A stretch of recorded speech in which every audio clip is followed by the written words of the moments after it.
नमस्कार प्यारे साथियों, स्वागत है आपका अपने इस YouTube channel Ajit online classes में। तो आज हम आ चुके हैं कक्षा 10 गणित बहुपद का ये जो आपका प्रश्नावली है 2B।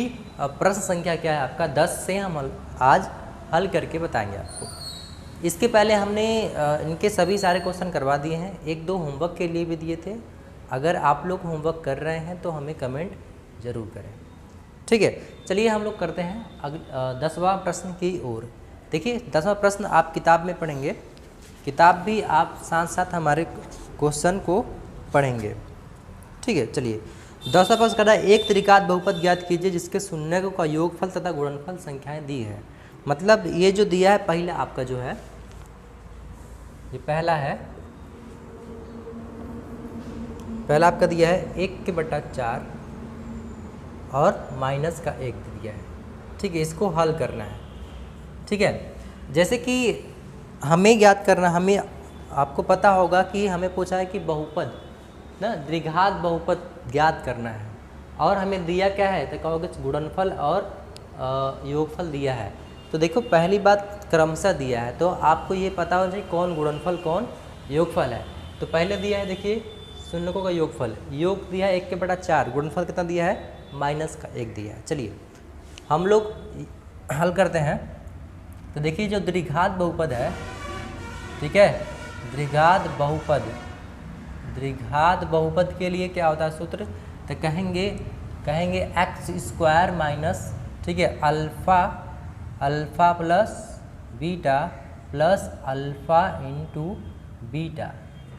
कहने का मतलब x² माइनस ब्रैकेट में शून्यकों का योगफल प्लस शून्यकों का गुणनफल बराबर ये 0 कर देंगे, ठीक है। इस प्रकार से हम इस सूत्र पर रखकर बहुपद को हम निकाल सकते हैं, ठीक है। चलिए हमें दिया क्या है तो कहेंगे अल्फ़ा प्लस बीटा योगफल ना क्या दिया है तो कहेंगे 1/4 दे दिया है। बात क्लियर। अब हमें क्या दिया है तो कहोगे अल्फ़ा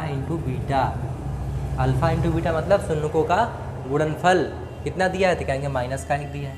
अब हम इसी सूत्र पे क्या रखेंगे, सॉरी यहाँ भी x रहता है, ठीक है, यहाँ भी x रहता है। तो अब क्या करेंगे हम इसी सूत्र पर रख के हम सवाल को हल कर लेते हैं। चलिए तो सूत्र क्या है x² माइनस शून्यकों का योगफल और यहाँ पे x प्लस शून्यकों का गुणनफल बराबर का 0। कहेंगे x² यहाँ रहेगा, ठीक है, माइनस का अल्फ़ा प्लस बीटा, ठीक है, योगफल कितना दिया तो कहेंगे 1/4, अंदर x गुणा कराएंगे तो कितना हो जाएगा x हो जाएगा यहाँ पे। इतना बात clear. Plus alpha into beta कितना दिया है माइनस का 1 बराबर का 0 है। अगर इसको हम हल करते हैं तो क्या हो जाएगा x² माइनस 1/4 x माइनस का 1 बराबर 0। अब आगे हल करते हैं हम लोग, दिख रहा होगा यहाँ, ठीक है। चलिए अगर हम देखिए लस लेते हैं तो लस आ जाएगा आपका ये 4 और यहाँ से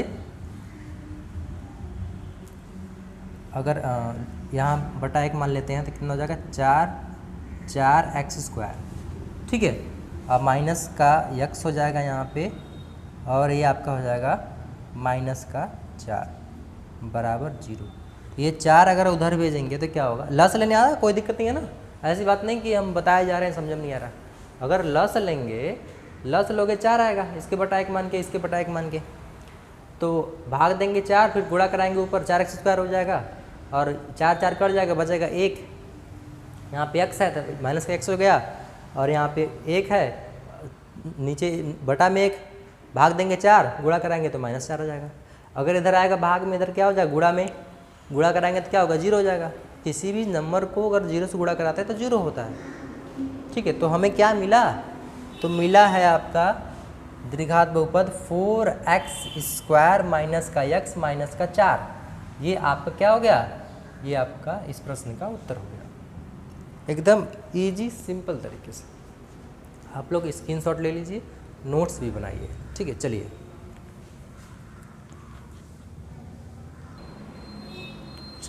हम लोग 10वें का दूसरा देखते हैं। वो उसी प्रकार से है जैसे कि हमने जो 10वें का पहले बताया, सेम उसी प्रकार से है। चलिए देखिए द्विघात बहुपद बोला है, देखिए तो द्विघात बहुपद, ठीक है, बहुपद के लिए सूत्र क्या होता है, तो वही x² माइनस शून्यकों का योगफल, मतलब अल्फ़ा प्लस बीटा ब्रैकेट में x, बगल में x plus alpha into beta होता है, ये आपका सूत्र होता है। ठीक है, तो यहाँ हमें दिया क्या है, तो कहेंगे अल्फ़ा प्लस बीटा, क्या दिया है, शून्यकों का योगफल, तो कहेंगे √2 दिया है, और अल्फ़ा इंटू बीटा गुणनफल कितना दिया है, 1/3 दे दिया है। तो सूत्र क्या होता है, x² minus alpha plus beta x plus alpha into beta, ठीक है, बराबर का 0। तो यहाँ से x² हो जाएगा माइनस अल्फ़ा प्लस बीटा, मतलब योगफल कितना दिया है, तो कहेंगे √2 दिया है, √2 दे दिया है। ठीक है, यहाँ पे x है, अगर अंदर गुणा कराएंगे तो कितना होगा, x हो जाएगा, और यहाँ पे माइनस का √2x हो गया, प्लस अल्फ़ा इंटू बीटा, मतलब 1/3 बराबर 0 है।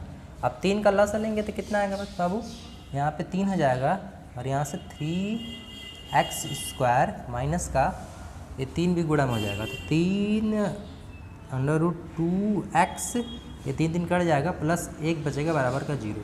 3 को उधर भेज दीजिए तो क्या हो जाएगा, तो ये आपका हो जाएगा, इधर देख लेते हैं, ये 3 इधर जाएगा 0 हो जाएगा, तो कहेंगे 3x² माइनस का 3 √2x प्लस का 1 बराबर 0 है।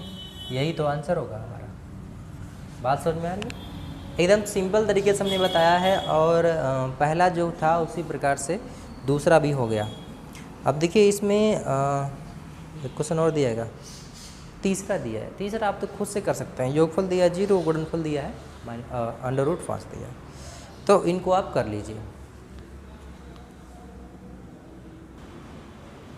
चलिए हम लोग अगले प्रश्न की ओर चलते हैं।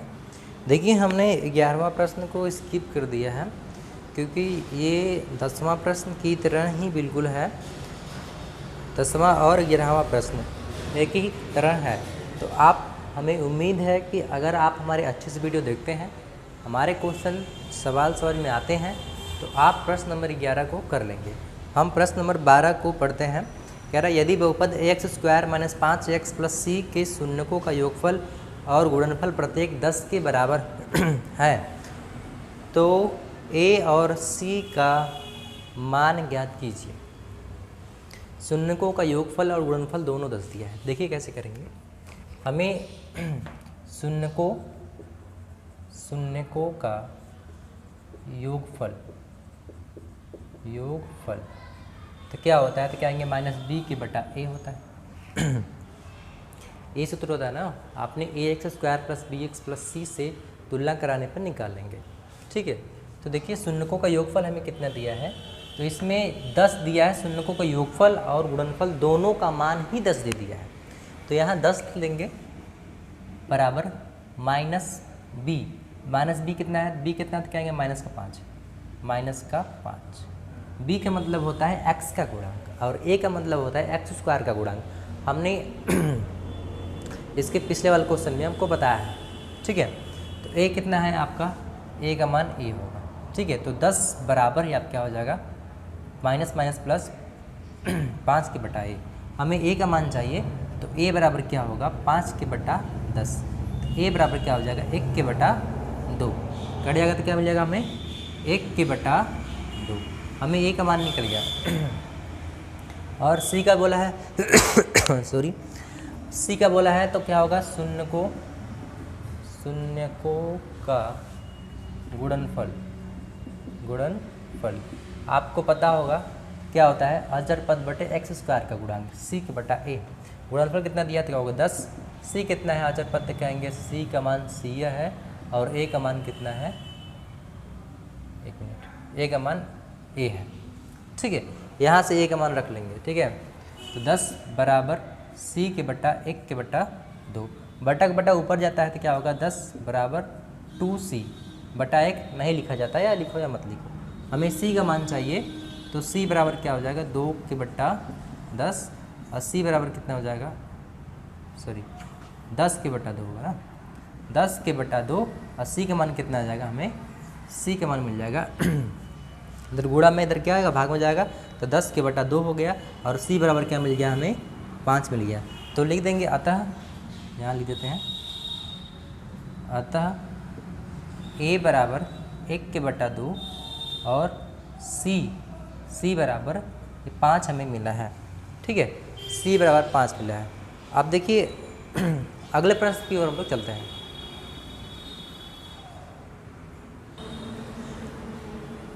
देखिए प्रश्न नंबर आपका जो 13, 14, 15,